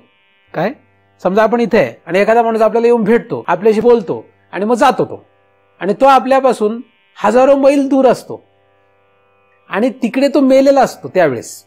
आणि मग नंतर आपल्याला फोन येतो किंवा आपल्याला कळतं की तो माणूस मेला म्हणून, आणि आपण म्हणतो असं होऊ शकत नाही कारण तो त्याच्याशी मी आत्ताच बोललोय, आत्ताच भेटलोय. अशा घटना माहितीत का तुम्हाला का नाही? औरंगाबादमध्ये एक स्त्री, एक कुटुंब होतं, सत्य घटना आहे ती. त्या कुटुंबामध्ये पुण्याचा आपला एक मनुष्य, पुन्हा ह्याच भागातला असेल, तर एक मनुष्य वर्षातून एकदाच कधीतरी जायचा. एक त्यांचा दिवस ठरला होता, त्या दिवशी तो जायचा. त्यांचा काही संबंध, स्नेह संबंध होते, तर त्या ठिकाणी जायचा आणि मग त्यांच्याकडे चहा पाणी जे काय असं करून तो भेटून मग परत यायचा. तर एकदा काय झालं, त्या घरामध्ये अचानकच तो गेला. एक दिवस मध्येच गेला तो. तर त्या बेल वाजवली, त्या बाईने दरवाजा उघडला, तर ते गेले आतमध्ये वगैरे. आणि मग त्याने विचारला, तुम्ही आज कशा काय आला वगैरे, काय बोलणं झालं. ते पुढचं तो जे काही बोलणं झालं असेल, चहा पाणी झाला असेल, जे काय झालं ते झालं, संपलं. आणि मग तो गेला. आणि नंतर मग त्यांना कळवलं गेलं की हा मनुष्य वारलाय. आलं लक्षात? तो मनुष्य मेलेला होता, पण तो त्यांच्या घरी जाऊन त्याची ती वासना आहे. मृत्यू झाल्यानंतरही तो मनुष्य, तो जीव जो आहे तो त्याच शरीराने, तशाच प्रकारच्या भासलेल्या शरीराने एखाद्या माणसाला प्रत्यक्षात भेटून सगळे व्यवहार होतात, अशा घटना आहेत. तर 12 दिवस त्याला असा आपल्या शास्त्रांमध्ये जो अभ्यास सांगण्यात आलेला आहे, हा गमतीशीर विषय, फारच गमतीशीर आहे. 12 दिवस तो फिरत असतो, म्हणून 10वा करून 11, 12 आणि 13वा साजरा करतात, आणि 13व्या नंतर त्याचं काम तमाम होऊन जातं. मग 13व्या नंतर त्याला दुसरं देह मिळतो, असं समजण्यात येतं. असो, ही एक भाग आहे त्यातला. काही जीव मेल्या लगेचच यमलोकी पाठवले जातात यमदूताकरवी. काहींना 12 दिवस तिथं फिरावं लागतं, म्हणून त्याला पिंडदान करावं लागतं. पहिल्या दिवशी, दुसऱ्या दिवशी, तिसऱ्या दिवशी वेगवेगळे विधी करावे लागतात. वेगळ्या प्रकारचे विधी त्या ब्राह्मणांना ज्यांना त्यातला काही अभ्यास असतो ते लोक सांगतात, हे कसं करा तसं करा. काही मानतात, काही नाही म्हणत. मानो कोणी अथवा न मानो, त्याने काही फरक पडत नाही. तो जीव 12 दिवसानंतर आपोआपच यमदूताकरवी नेला जातो. आता इकडे यांनी पिंडदान वगैरे केले, हे सगळे विधी आहेत. एखाद्या माणसाचे पिंडदान होणार का नाही किंवा हे सगळे विधी होणार का नाही, हे सगळं त्याने केलेल्या त्याच्या कर्मावर अवलंबून असतं. होतीलच असं नाही, केलं तरी त्याच्या कर्मावर अवलंबून असतं. आणि मग त्याच्यानंतर त्याला यमलोकात जे घेऊन जातात, ते यमदूत घेऊन जातात. तर रस्त्यामध्ये त्याला त्याच्या कर्माप्रमाणे पुन्हा अनेक प्रकारचे भोग भोगावे लागतात जाताना सुद्धा. म्हणजे रमणीय वातावरणातून त्याला घेऊन जाता येईल किंवा खास खळग्यातून घेऊन जाता येईल. अशा विविध प्रकार त्याचा प्रवास तिकडे यमलोकी होतो. ते सगळे भोग देत त्याला तिथं नेलं जातं. म्हणजे प्रवास करताना जसा एखादा एकदम मर्सिडीज बेंझ मधून प्रवास करतो आणि एखादा सायकलवर किंवा बैलगाडी धडधड करत प्रवास करतो, हा जसा फरक आहे, तसं यमलोकीला जाताना सुद्धा हा जो जीव जातो तो असा त्याच्या कर्मानुसार त्याला भोग होत जातो. मग आपण इकडे काही जरी केलं तरी फरक नाही पडत, त्याचे कर्म तसे असल्यामुळे त्याला ते भोगावंच लागणे. मग यमलोकी तो पहिल्या दिवशी जावो, मेल्या लगेच जावो, का 12 दिवसांनी जावो, का 13 दिवसांनी जावो, कधी जाऊ देत, जेव्हा तो तिकडे गेला असेल. कारण यासाठी वेगवेगळ्या शास्त्रामध्ये वेगळे माहिती असल्यामुळे आपण ह्या सगळ्यांनाच ग्राह्य धरूयात. आणि तो तिथे गेल्यानंतर त्याचा हिशोब होतो. चित्रगुप्ताकडे त्याचा पाप आणि पुण्याचा अभ्यास होतो. हा अभ्यास झाल्यानंतर त्याला कुठे पाठवतात, त्याला त्याच्या कर्मानुसार पुन्हा तो त्या लोकाला तसा ध्येय धारण करावंच लागतो. त्याचं जर तसं कर्म असेल तर त्याला यमलोकात सुद्धा काही भोग दिले जातात. असे आपल्याला साधू संतांचे सुद्धा अभंग दिसतील की यमलोकामध्ये सुद्धा त्याचं जर पाप अधिक्य असेल तर त्याला विविध प्रकारचे भोग देण्यात येतात. प्रतिदेह निर्माण करून त्याला असंख्य प्रकारच्या यातना देण्यात येतात. मग फक्त यातनाच देतात असं नाही, यमलोकामध्ये सुखाचाही भोग देण्यात येतो जर त्याचं तसं पुण्यकर्म असेल तर. यमलोकात सुद्धा त्याची आवभगत होते, एकदम व्यवस्थित पाय घड्या घालून, नंतर अत्तर शिंपडून वगैरे सगळी व्यवस्था होते. म्हणजे तिथे यमलोकामध्ये काही फक्त त्याला मारच मिळतो असं नाहीये. चांगला जर जीव असेल तर त्याला फुलांचे हार घालून त्याला सुगंधित द्रव्याने सुशोभित सुद्धा करण्यात येतात. असे सगळे प्रकार आहेत. आता हे सगळे लोक मानणार नाहीत, कारण लोक पाहत नाही, लोकांना माहित नाही, जावं, कारण ह्याचा अभ्यास नाही ना म्हणून. आणि तेलामध्ये उकळलं सुद्धा जातं. तर काय म्हणतात, तेलामध्ये कसं उकळतील, काय करतील, असं कसं, हत्तीच्या पायाखाली तुडवलं जातं. आता लोक म्हणतात की अरे असं कसं काय करतील. हे सगळं आहे, लोकांना मान्य होऊ शकत नाही. कोणी मानव अथवा न मानव याच्यावर सृष्टी चालत नसते. कोणी मानतंय का नाही मानतंय याच्यावर चालत नाही. त्याने केलेल्या कर्माप्रमाणे त्याला तिथे ते भोग होणारच आहेत. त्याच्यानंतर त्याला पुन्हा दुसरं शरीर मिळतं. आणि मग याने खाली किती या बाईने जरी वट सावित्रीची पौर्णिमा दरवर्षी साजरी केली असली तरी तो जर कुत्र्याच्या जन्माला गेला तर ही गायीच्या जन्माला जाते. आणि कुठला आलाय 7 जन्माचा संबंध, काही संबंध राहत नाही, आहे की नाही. होतं काही ठराविक याच्यामध्ये मधले वेगवेगळ्या प्रकारचे जन्म होतात त्यांचे, आणि मग पुन्हा मनुष्य यात दोघं एकत्र लग्न होत दोघांना होतं असं पण. त्यामुळे तुम्हाला जर प्रयत्न करायचा असेल तर करायला काय हरकत होतं. काही वेळेस जुळून येतात म्हणजे गोष्टी. म्हणजे अशी पण उदाहरणं आहेत की 7 जन्म ते एकत्र राहिले. आता काहींचे फारच किस काढलेला असल्यामुळे ते नाहीच म्हणतात, ते नकोच म्हणतात. पण काहींना हौस असते. म्हणजे तुम्ही लोकांना दाखवण्यासाठी म्हणून वट सावित्रीची ते वडाला फेऱ्या घातल्या तरी काही फरक पडणार नाही, लक्षात घ्या. म्हणजे लोकांना दाखवण्यासाठी म्हणून जरी फेऱ्या मारल्या तरी काही फरक पडत नसतो. फेऱ्या मारा अथवा मारू नका, ते सगळ्यांना लागू होत नाहीत. त्या फेऱ्या सगळ्यांना त्या लागू होत नाहीत. ते कर्म सगळे जुळले तर लागू होतात. तो एक प्रयोग आहे फक्त. ठोका बसला तर बसला, आहे की नाही, आहे की नाही. ते कसं आहे, चुकून जुळलं तर जुळलं असं आहे ते. तर मनुष्य मेल्यानंतर याप्रमाणे त्याची गती होते. त्याच दिवशी, त्या क्षणाला, 12व्या दिवशी, 10व्या दिवशी, कुठल्या दिवशी त्याला गती होईल सांगता येत नाही. पण यमलोकातून पुन्हा त्या लोकाला त्याच्या कर्मानुसार त्या लोकाला त्याला पोहोचवण्यात येतात. आणि त्या लोकांमध्ये सुद्धा असंख्य जे लोक आहेत त्या ठिकाणी त्याला विशिष्ट प्रकार त्याच्या कर्मानुसार जसा गरजेचा देह असेल तसा मिळतो. मृत्यू लोकात असेल तर मृत्यू लोकामध्ये जन्म होतो. वेगवेगळ्या प्रकारची शरीर प्राप्त होतात. दगड हे सुद्धा एक शरीर आहे. पाषाण, मृत्यू लोकामध्ये पाषाण हे सुद्धा काय, दगड ही सुद्धा एक योनी आहे. आपल्याला वाटतं दगड म्हणजे दगडाला काही नसतंय. दगड हा सुद्धा काय, तुम्ही असे जर माळ रानाला गेले तर असंख्य दगड पडलेले दिसतात बघा. हे सगळे जीव आहेत. ते रस्त्यावर बारीक पडलेले जे दगड आहेत ते सुद्धा जीव आहेत. आता तुम्ही म्हणाल आता मग त्याच्यावर चालू का नको, त्यांच्यामध्ये जंगम भाग नाहीये, ते स्थावर भागात आहे. स्थावर आणि जंगम असे 2 सृष्टीचे जे भाग आहेत, चर आणि अचर, तर जंगम जो भाग असतो त्याच्यामध्ये प्राणवायू क्रियाशील असतो आणि म्हणून नाड्यांमधून तो प्राणवायू त्या शरीराला हलवतो आणि चलायमान दिसतात, म्हणून ती जंगम सृष्टी आहे. आणि स्थावर सृष्टी जी आहे त्या स्थावर सृष्टीमध्ये हा प्राणवायू क्रियाशील नसतो, तो त्या काही करत नाही, म्हणून ते जीव निपचित पडलेले असतात. दगड, उदाहरणार्थ दगड, हे काय आहेत? निपचित पडलेले जीव आहेत. आता ते कधी मनुष्य होतील का? नाही होतील, कारण ही सृष्टी जेव्हा बदल आहे त्यांचा पण ऱ्हास होईल, त्यांचं सुद्धा आयुष्य आहे, कालमर्यादा आहे त्यांना सुद्धा, ती संपून जाईल. आणि त्यानंतर ते आपण धान्य खातो. धान्य, तुमच्या घरात गहू असेल ना, तुमच्या डब्यामध्ये गहू जेवढे ठेवले, जेवढे गहू आहेत ते सगळे जीव आहेत. काय? ते गहू सगळे जीव आहेत. आता तुम्ही काय करणार? त्याला खाणार. ते खाल्ल्यानंतर त्याच्यातून वीर्य तयार होतं, त्याच्यात शुक्रजंतू तयार होतात. तर ते जे शुक्रजंतू आले त्या गावातला कुठला तरी तो जंतू असतो, तो जीव जन्माला येतो तिकडे. म्हणजे गहू हा एक सुद्धा जीव आहे आणि त्याच्यातून पुढे सुद्धा इकडे तो परिवर्तन होतं, त्याचं वेगळ्या याच्यात होतं, म्हणजे त्याच्याद्वारे तो इकडे प्रवेश करतो. आणि शास्त्रामध्ये असं लिहिलं, खाल्लेल्या अन्नापासून रेत तयार होतं, तर तो तिथून तसा प्रवेश करत असतो.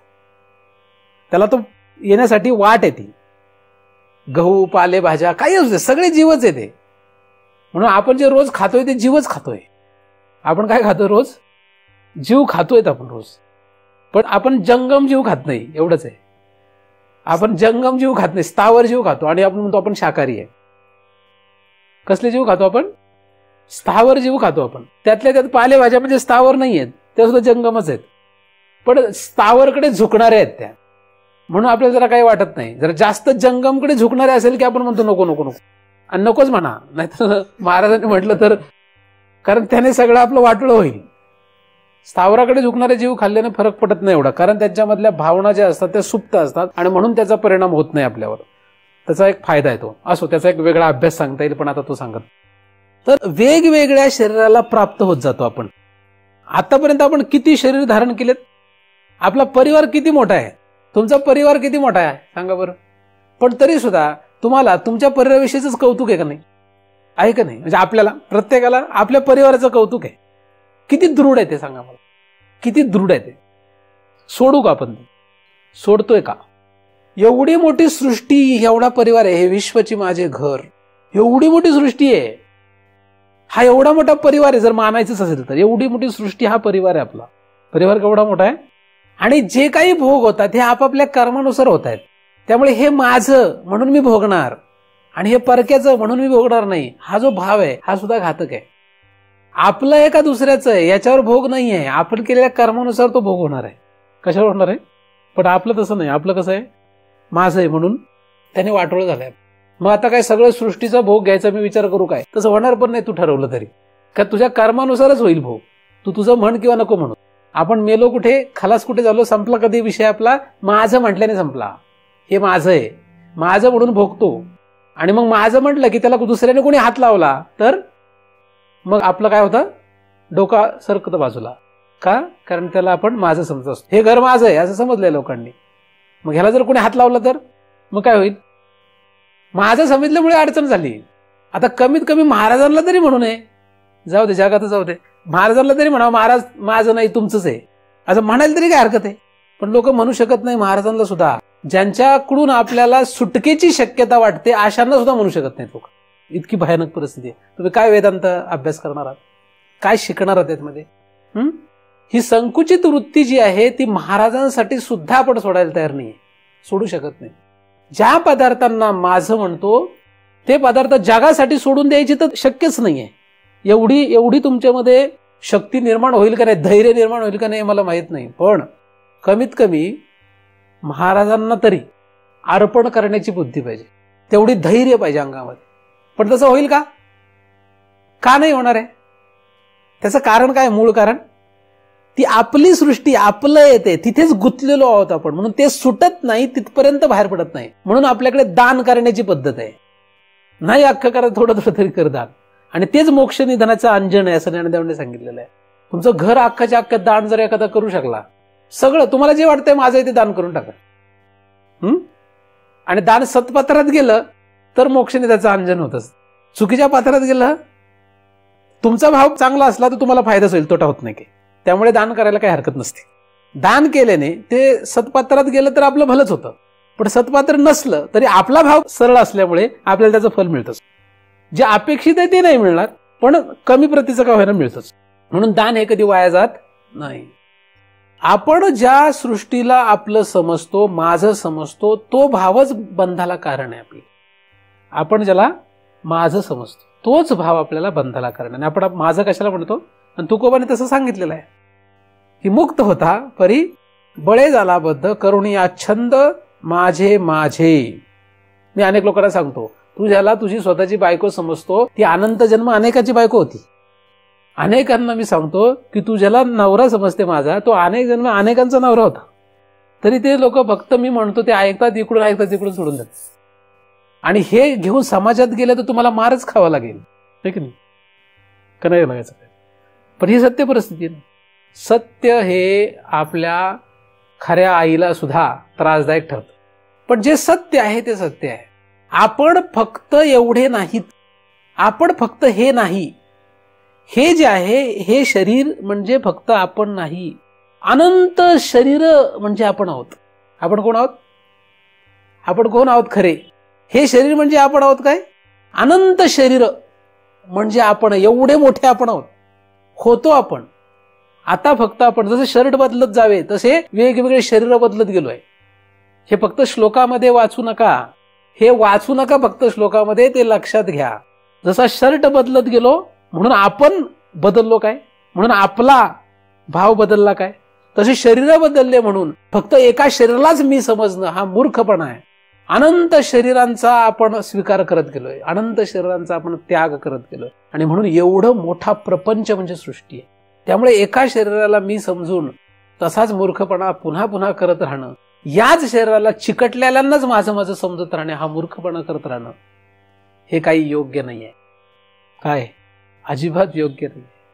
या शरीराला जर माझं म्हटलं, या शरीराला चिकटलेल्यांना जर माझं म्हटलं, तर तुम्ही अख्खा वेदांत जरी पूर्ण पाठ करून घेतला तरी उपयोग नाही. मग ह्याच्यातून कसं बाहेर पडावं हा एक महत्वाचा विषय आहेच.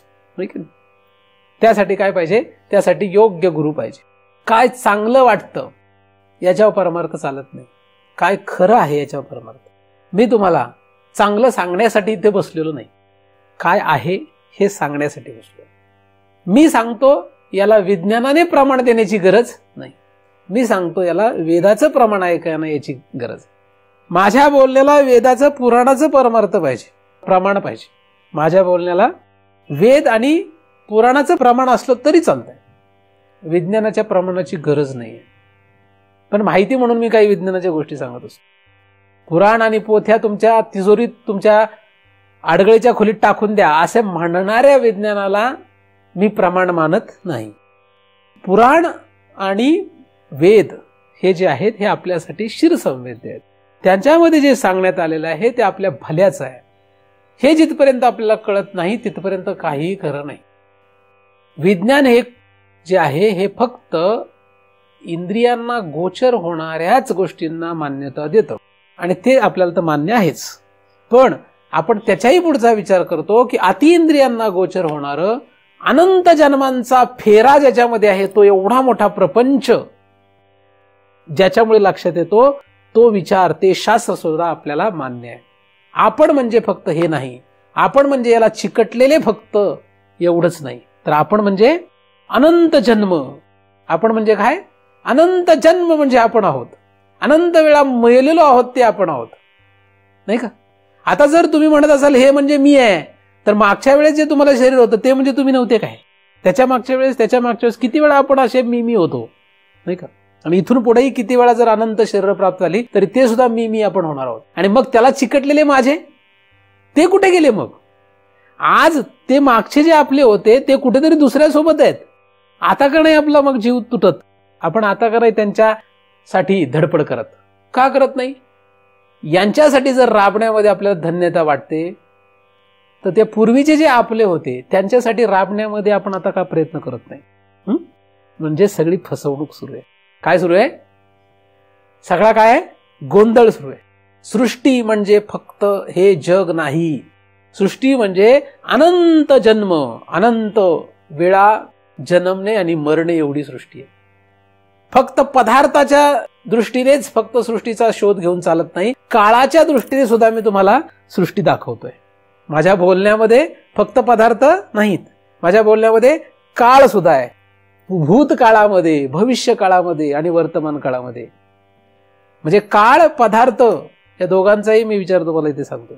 आणि वेगवेगळे लोक म्हणजे देशाचा सुद्धा विचार सांगतोय. म्हणून देश काल पदार्थ एवढी मोठी सृष्टी आहे.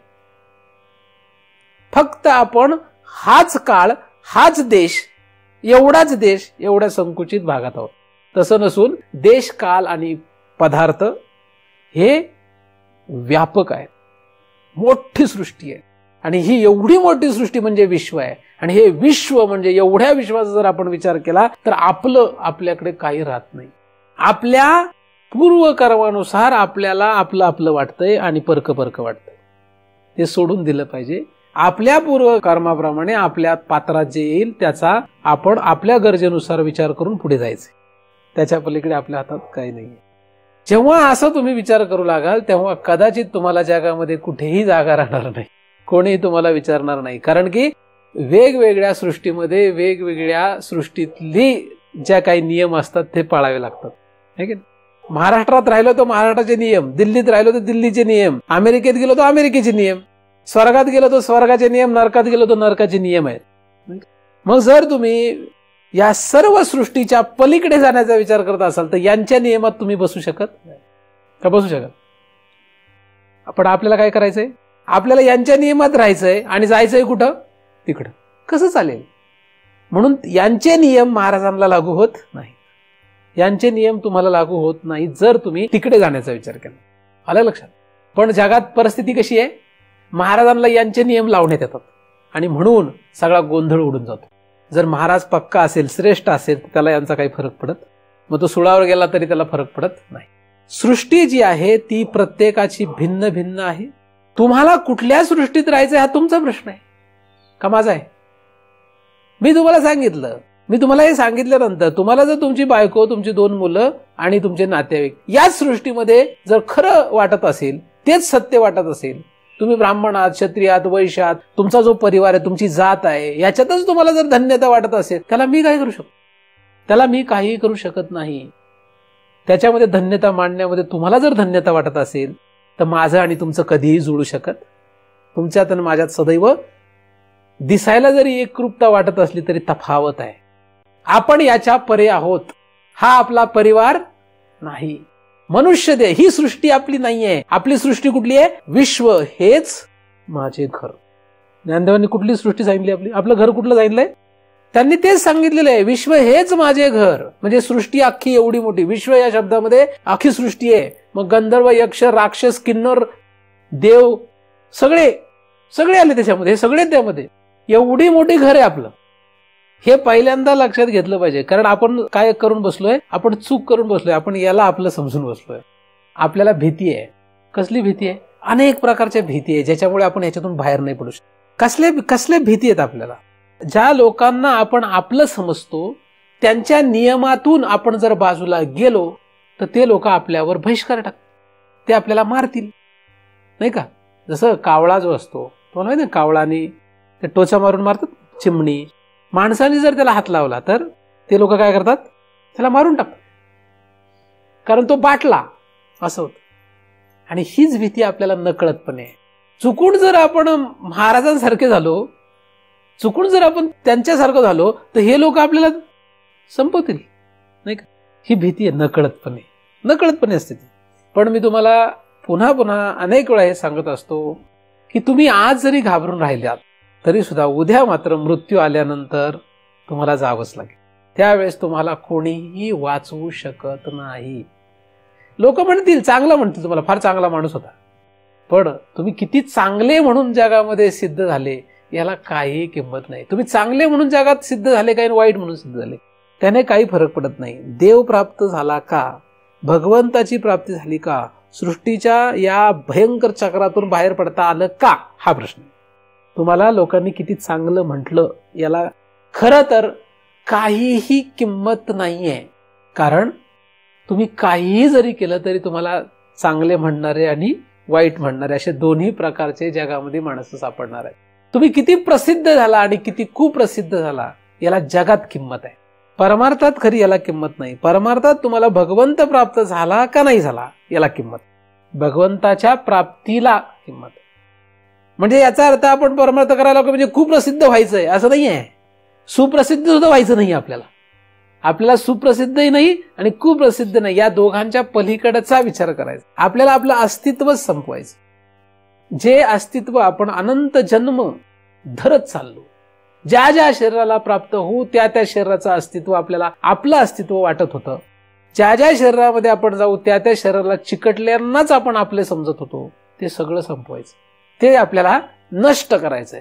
ही एवढी मोठी सृष्टी, अनंत जन्मांच्या फेऱ्याची ही सृष्टी जी आहे, ही सृष्टी आपल्याला घातक आहे. पण एवढी मोठी सृष्टीला आधी स्वीकारावं लागेल, मग त्याच्यातून बाहेर कसं पडायचं याचा विचार करता येईल. आधी सृष्टी लक्षात घ्या, मग त्याच्यातून बाहेर कसं पडायचं याचा विचार करता येईल. बाणेर हे गाव किती मोठं आहे हे जर एखाद्याला कळलंच नाही आणि नुसती एक वस्तीतून दुसऱ्या वस्तीत गेला आणि बाणेरमधून बाहेर पडलो असं जर समजू लागला तर चालणार नाही. एका गावातून दुसऱ्या गावात गेला आणि मी देश बदलला असं त्याला वाटू लागलं तर तसं चालणार नाही. त्यामुळे सृष्टीचा मोठा जो व्याप आहे, या अख्ख्या सृष्टीचा विचार करावा लागेल. नाहीतर एखादा मृत्यू लोकातून स्वर्ग लोकात गेला आणि मुक्त झाला असं समजू लागेल. आणि तसंच होत आहे. काही लोकांना स्वर्गामध्येच गेल्यानंतरच मुक्त झालो असं वाटायला लागलंय. असे अनेक जीव आहेत जे स्वर्गात जाऊन बसले, त्यांना वाटलं आपण मुक्त झालो. मग तिथे गेल्यानंतर लक्षात येतं फसलो, गडबड झाली, आणि मग स्वर्गीचे अमर इच्छिता ती देवा मृत्यूलोक विवाहा जन्मा. का? कारण पुन्हा इथे येऊन काय, नारायण नामे होऊ जीवनमुक्त. आता तरी त्या नारायणाची कृपा प्राप्त करीन आणि जीवनमुक्त होऊन जाईल. म्हणजे याच्यात या जीवनमुक्त म्हणजे या चक्रातून बाहेर पडेल. असे तिथे गेल्यावर क्यू भागायची गरज पडते. पण इथे यावंच लागतं. अनंत जन्म मी जो फेरा मारत आलोय, या सगळ्याचा अनुभव माझ्या पाठीशी आहे. तुमच्या पाठीशी सुद्धा आहे, पण तुम्ही लक्षात घेत नाहीये. तुमच्या हातामध्ये सुद्धा हाच विषय आहे. कारण अनंत जन्म तुम्ही सुद्धा याच गटांगळ्या खात आलेले आहात, जसं मी आलेलो आहे. त्याच्यामुळे मी जे सांगतोय हे तुमच्या आतमध्ये आहे हे लक्षात घ्या. शास्त्रामध्ये त्याला फक्त प्रमाण आहे. आपल्या आतमध्ये आहे. आपण अनंत जन्म फिरत आलेलो आहोत. जैसे जीर्ण वस्त्र सांडीजे आणि मग नूतन वेडीचे, तैसे देहांतराते स्वीकारीजे चैतन्य नाते. हा एवढा आपला मोठा फेरा आपण मारत आलोय. म्हणून फक्त यांना आपलं म्हणू नका. म्हणायचं तर म्हणा, तो तुमचा प्रश्न आहे, माझा प्रश्न नाही. तुम्ही जरी म्हणत राहिले तरी सुद्धा उद्या मात्र तसं राहणार नाही. आता पंजोबा तुमचा आहे का? खापर पंजोबा काय आहे का? त्याचं नामनिशान तरी एक आहे. खापर पंजाचं नामनिशान आहे का? तुमच्या घरात फोटो आहे का कोणाच्या खापर पंजोबाचा? पणजोबाचा तरी असेल का? काहींच्या घरात तर आजोबाचं पण नाहीये, आणि काहींच्या घरात तर वडिलांचाही आहे का नाही शंका आहे ना. मग आपला राहील का? तुम्ही फार मोठी प्रॉपर्टी जपून ठेवली पुढच्या पिढीला, म्हणजे सगळी फुंकून टाका असं मी म्हटलेलं नाही, तरी सुद्धा तुमचा फोटो टांगतील काय? त्यापेक्षा महाराजांना देऊन टाका, त्यातून काहीतरी भलं तरी होईल. अख्खी प्रॉपर्टी देऊन टाका, दान करा, आहे की नाही? पण देतील का लोक? लोक म्हणतील काय आपलं वाटोळं करून घ्यायचं होय. गमतीचा भाग आहे तो.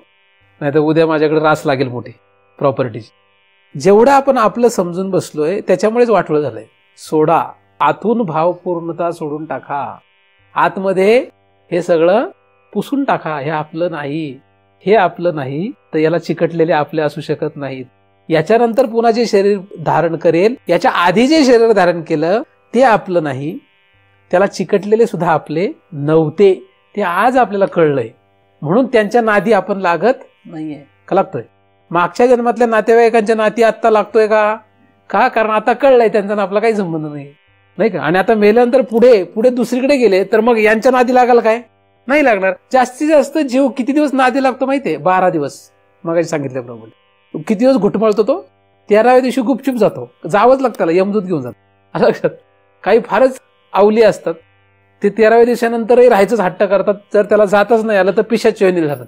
पण तरी सुद्धा यांच्या नादी लागून काही होत नाही. त्याच पुढे कधी ना कधी त्याला सुटावंच लागतं. त्यामुळे उद्या तुम्हाला लक्षात आलं तर उद्या उपयोग नाही होणार. आज लक्षात घ्या की यांचा ना आपला काही संबंध नाहीये. कोणाचा संबंध नाहीये, यांचा कोणाचाही संबंध नाही. मग महाराजांचा तरी का संबंध मानावा आपण, असं काही म्हणू शकतील. महाराजांमुळे कळेल, महाराजांमुळे खरं कळेल म्हणून महाराजांना आपलं म्हणावं. नाही तर महाराजांना आपलं म्हणायचं काही कारण नाही. आलं लक्षात. गुरुला आपलं का म्हणावं? कारण गुरुमुळे कळतं खरं काय आणि खोटं काय. बाकी कारण नाही काही गुरुला सुद्धा आपलं म्हणायचं. त्या गुरुला काय परिवार वाढवायचा आहे मोठा स्वतःचा. असे जर गुरु असतील त्या गुरुचाही उपयोग नाही. सगळं तुटलं पाहिजे, सगळं आपल्याला ह्या सगळ्यातून बाहेर पडता आलं पाहिजे. असो, हा आपला भाग आहे. सर्ग या शब्दाचा आपण अभ्यास करतो आहोत. सर्ग म्हणजे सृष्टी. सृष्टी ही किती मोठी आहे, ही अथांग आहे. किती आहे, थांग पत्ता लागू शकत नाही. तर याचा पुन्हा पुन्हा विचार करा की किती मोठी सृष्टी आहे. आपण म्हणजे शरीर नाही, आपण म्हणजे अनंत शरीर. आपले म्हणजे फक्त याला चिकटलेले आपले नाहीत, तर अनंत शरीरांना जेवढे चिकटले होते सगळेच आपले होते. मग आता कोणाच्या नादी लागावं, आहे की नाही. अशा रीतीने सृष्टीचा जेव्हा तुम्ही विचार करू लागाल, आपोमत वैराग्य येईल.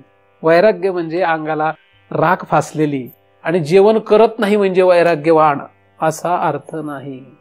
मिसळपाव खात असला तरी वैराग्यवान असू शकतो, हे लक्षात ठेवा. कारण वैराग्य या शब्दाची व्याख्या लोकांनी जी केलेली आहे आणि शास्त्रात जी वेदांताच्या प्रमाणे त्यात फार फरक आहे. नित्य अनित्य याच्याने तयार होणारं वैराग्य असतं. चांगलं वाईट याने वैराग्य ठरत नाही. आलं लक्षात. त्यामुळे वैराग्य तेव्हाच येईल जेव्हा सृष्टी लक्षात येईल. सृष्टीचा अभ्यास करा म्हणजे वैराग्य येईल. सृष्टीचा अभ्यास करा म्हणजे जसा सृष्टीचा अभ्यास व्हायला लागेल तशी त्यातली अनित्यता लक्षात येते. आणि नित्य ब्रह्म आहे. सृष्टी नित्यामध्ये येतच नाही. त्यामुळे तुम्ही चांगलं खाल्लं काय आणि वाईट खाल्लं काय फरक पडत नसतो. दोन्ही अनित्यच आहे. चांगला भोग घेतला काय आणि वाईट भोग घेतला काय अनित्यच आहे. पाप केलं काय आणि पुण्य केलं आहे अनित्यच आहे. नित्य फक्त ब्रह्म आहे. पण माणसांना वाटतं अनित्यच पदार्थांमध्ये लोक चांगलं वाईट ठरवत बसले. चांगलं फक्त ब्रह्म आहे, नित्य फक्त ब्रह्म आहे, पुण्यकारक फक्त ब्रह्म आहे. पण लोक अनित्य पदार्थांना चांगलं वाईट समजून त्याच्यात गोंधळात बसलेत आणि म्हणतात महाराजांनी वाईट केलं, महाराजांनी असं केलं, महाराजांनी तसं केलं, हे महाराज चांगले आहेत, ते महाराज वाईट आहेत. हे सगळे अनित्य भागातला अभ्यास आहे तो. याच्या पुढचा विचार करा, याच्या पुढे या. नाही जर तुम्ही विचार करू शकले तर मी त्याला काही करू शकत नाही. मी काय म्हणतो हे तुम्हाला जर कळत नसेल तर माझ्याकडे येऊ नका. तुम्ही तुमच्या वाटेने आरामात जा. तुमच्यासाठी 10 दिशा मोकळ्या आहेत. परंतु जर या वाटेने आला तर तुमचं सगळं संपेल. फक्त भगवंत हातात लागेल. हाताला काय लागेल? फक्त भगवंत हाताला लागेल. ज्याला फक्त भगवंताशी घेणं देणं आहे, वैकुंठ लोकातल्या नाही, कैलास लोकातल्या भगवंताचा मी अभ्यास सांगत नाही. चराचराला व्यापलेला जो देव आहे त्याचा मी विचार सांगतो आहे. त्याची ज्याला गरज असेल त्यांनी या वाटेने जावं. मग बाकीचा परिवार तुमचा जर याला अडथळा आणत असेल, मी सांगतो हे चुकीचं आहे असं सांगत असेल, तुम्हाला जर ते मान्य असेल त्यांच्यासोबत राहा. पण जर मी म्हणतो हे खरं आहे तुम्हाला लक्षात येत असेल तर त्यांचा विचार करू नका. मी काय सांगतो याचा विचार करा. शास्त्र काय म्हणतं याचा विचार. वेदांत शास्त्र हे ज्ञान खड्ग आहे. या खड्गाने धारदार असल्यामुळे घाव होणारच आहे. पण एकदा का हा घाव सहन करता आला की मग मात्र अंतरीचा सगळा जो काही गोंधळ आहे तो मिटल्याशिवाय राहणार नाही. आपल्या सर्वांचा या सृष्टीविषयीचा सगळा भ्रम निष्ठू, या सृष्टीविषयीच्या सगळ्या आपल्या चुकीच्या ज्या भावना आहेत त्या संपूर्णतः नष्ट होत आपण ज्याला सृष्टी समजतो तेवढी सृष्टी नसून सृष्टी फार मोठी आहे. या सृष्टीचा थांग आपल्याला लागण्यासाठी भगवंत आपणा सर्वांवर कृपा करोत अशी त्या भगवंताच्या चरणी प्रार्थना करतो. त्याच्या कृपेने निर्माण झालेले चिंतन त्याच्या चरणी अर्पण करून इथेच पूर्णविराम.